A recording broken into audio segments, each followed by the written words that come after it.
They no respect for the landscapes that are crafted? Believe me, it's not a lack of respect.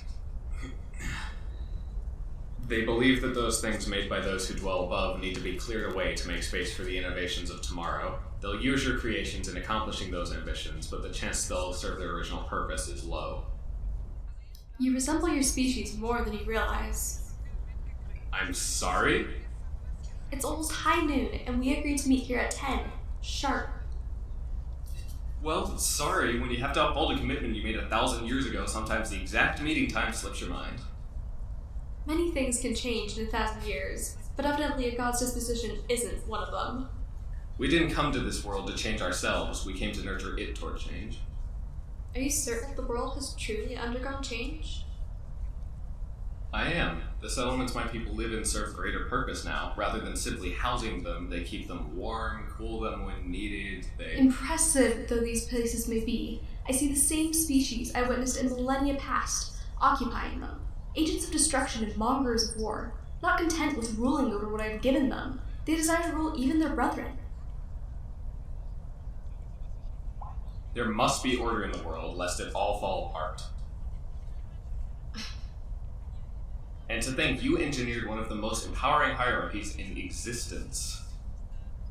If you think about it, this has always been a world where the strong live and the weak die.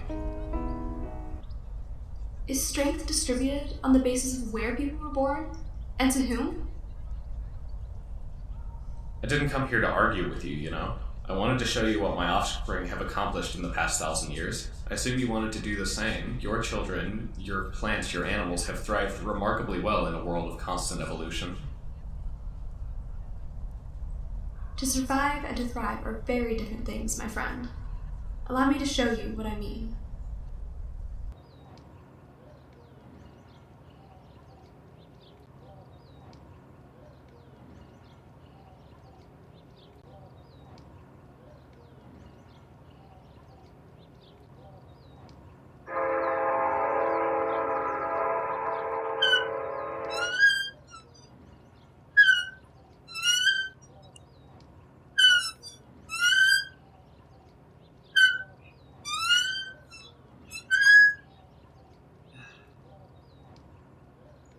It looks as though both of our creations are surviving and thriving here.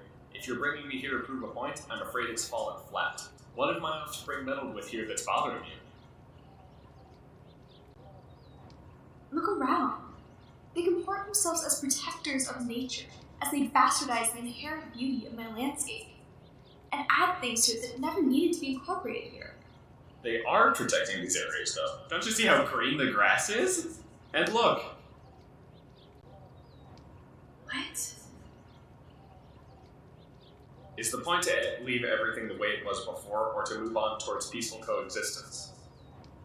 How can they coexist with what I've created when they can't coexist with themselves? I understand how you feel, Confrere, but perhaps your mind will be changed when you see what they have accomplished together.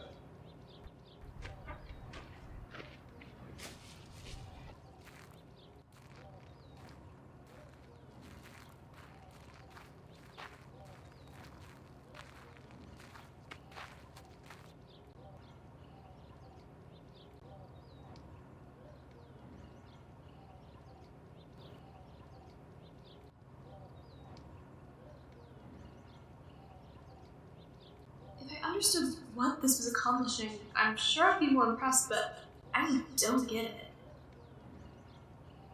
For my offspring, the joy is in the little things. It's a fountain, big and tall, that friends and families can visit to help beat the heat and enjoy each other's company on summer weekends and the like. They have always been social species, haven't they? Indeed, they have. But is this the only purpose it serves? Surely you can't be taken aback by it. My offspring are impatient and temperamental creatures.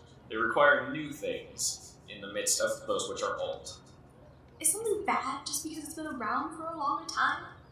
Nature, beautiful though it is limited and unpreserved. Once you've seen all its splendor, there's nothing more to discover.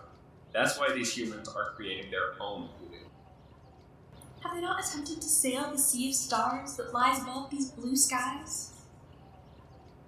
Their technology is advancing at a steady rate, yes, but until they touch the stars with their own hands, they're discontent with all they've seen before. They have themselves become creators. To destroy and repurpose my creation in the name of innovation, I can't say it ever sat well with me. It's not, well, natural. It's not nature. It's human nature. And those factories, constantly degrading the air they, and now we, are breathing, are those part of your human nature as well? They harness your power with their own ingenuity in order to survive. This, inefficient and harmful though it may be, is how they've done it. Is perpetually driving your own species, as well as your planet, towards an inevitable death really worth the power they use to live on the daily? Sometimes death is a part of survival. The flora and fauna of your forest came to that understanding a long time ago. I suppose it's just unnerving to see a world made so different by the people that live in it. Different for the better or for the worse? It's still too early to tell. Come on, I want to get you one more thing. Get me something? Yeah, you're gonna love it. They call it a cappuccino, and I know you still have a soft spot for hot beverages.